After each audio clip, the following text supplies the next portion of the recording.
نہیں آپ حضرات کو جانشین حضور خطیب رکن کا بھی خطاب سننا ہے تو دو چار باتیں سرکار پیران پیر سلطان الاولیاء کی ذات مبارکہ کے بارے میں کیا کہوں. دادا حضور نے کہہ دیا، دادا پیر نے، کہ ان کی جو خاک پائے ان کی ٹھوکر میں کرامت ہے. تو سرکار پیران پیر غوث پاک کے ایک فیض یافتہ مرید کے بارے میں، ایک فیض یافتہ ولی اللہ کی واقعہ سناؤں، کیونکہ جب سے کتے کا وہ ذکر ہو رہا تھا، خاری کتا، رامدی کتا، یہ کتا، وہ کتا، دیوبندی کتا. میں بولا بھائی یہ کیا ہو رہا ہے؟ اب ہم وہ مزاج پیدا کریں کہ کتا کہیں کا بھی ہو، پٹا ہمارا ہوگا. اب ضرورت ایک ولی کامل کا واقعہ سنانے کی. حضور سیدنا نجم الدین کبرا ایک ایسے ولی کامل گزرے ہیں جن کی جھولی میں غوث اعظم کا صدقہ ہے. وہ نجم الدین کبرا جب وجد میں آتے تو بازاروں میں نکلتے اور جس پر نظر ڈالتے وہ ولی بن جاتا. جس کے چہرے کو دیکھ لیتے وہ ولی بن جاتا. وہ نجم الدین کبرا جب ایک مرتبہ وجد کی کیفیت میں اس قدر قرب الہی میں پہنچ گئے تھے کہ گھر کے سامنے ایک کتا آیا اور حضرت نجم الدین کبرا نے اس پر نظر ڈالی. اور نظر ڈالنا ہی تھا کہ وہ کتا مدہوش ہونے لگا، گھومنے پھرنے لگا. دیکھتے ہی دیکھتے اطراف کے اس کے بھوگنے والے کتے اس کا ادب کرنے لگے، دونوں ہاتھ ڈال کے پاؤں بیٹھ کے بیٹھ جانے لگے. اس کتے کی تعظیم ہونے لگی. وہ کتا بیابانوں میں چلا گیا. وہ کتا بیابانوں میں، اب یہ کتے کا واقعہ جو سنا رہا نا، یہ ایسا ویسا نہیں پڑے سو جگہ ہے. یہ میرے آقا حضور سیدنا غلام علی شاہ صاحب قبلہ نے اپنی معرکۃ الاعلیٰ کتاب مشکات النبوہ میں اس کو نقل فرمایا. وہ عنوان سنا رہا کہ وہ کتا جب بیابانوں میں چلا جاتا تو سارے کتے اس کی حفاظت کرتے. اب حد یہ ہو گئی کہ وہ کتا مر گیا.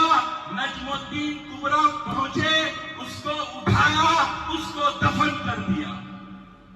تو اصحاب کہف کا کتا جب جنت میں جائے گا، قرآن کہتا ہے اصحاب کہف کا جو کتا ہے وہ جنت میں جائے گا، تو نجم الدین کبرا کی نظر پڑنے والا کتا بھی کیوں نہیں ہو سکتا ولیوں کے لیے؟ اب یہ جو مجمع ہے یہ عقیدت، محبت، کرامت، امداد اولیاء، دستگیر اولیاء یہ سنانے کا، یہ پیور 24 کیرٹ مجمع ہے.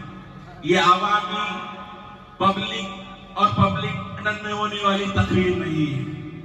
اب آپ اور ہم یہاں کیوں آ رہے ہیں تو سنو. غوث پاک سرکار رضی اللہ تعالیٰ عنہ کی اولاد ساری دنیا میں پھیلی ہوئی ہے. ساری دنیا میں میرے آقا غوث پاک کی اولاد ہے، مگر اللہ جب جس کو چاہے جیسا چاہے فضل و کرم کر دے. اولاد میں کسی کو کچھ عطا فرمایا، کسی کو کچھ عطا فرمایا.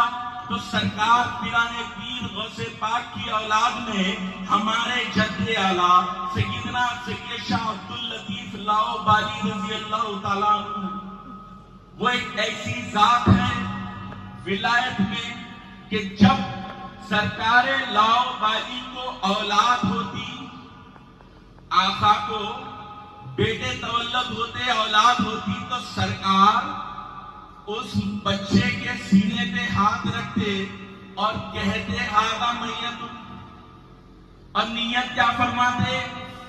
اے پاک پروردگار تو نے تو اولاد دے دی، اگر یہ میرے منصب کے برابر ہے تو دنیا میں رہے ورنہ لے لے. ایک نہیں، اب سوچو سید الابدال کے مرتبے پہ پیدا ہوتے ہی بچہ،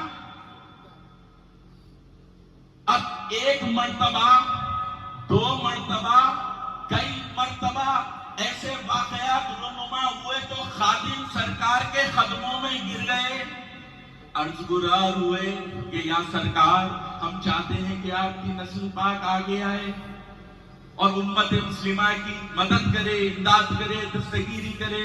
آپ ہاتھ پھیرتے ہیں، بچے انتقال کر لیتے ہیں.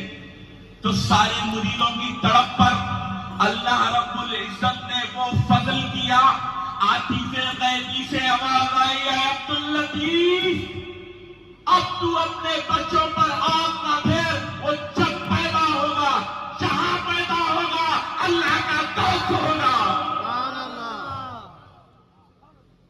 لاؤ والی سرکار کے شہزادے 5 کے 5 آفتاب و مہتاب ہوئے، وہ اللہ کے دوست ہوئے. یہ گھرانہ کس کا ہے؟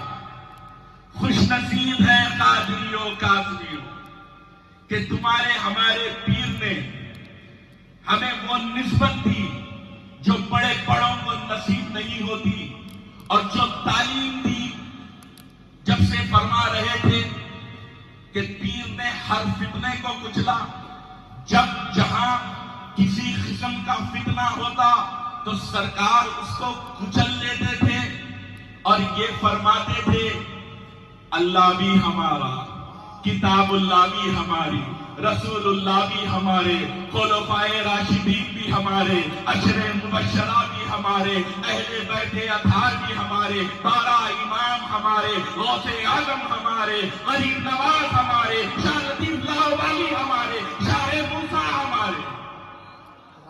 یہ عقیدہ اہل سنت کا آپ کے ہمارے پیر نے ہم کو دیا ہے.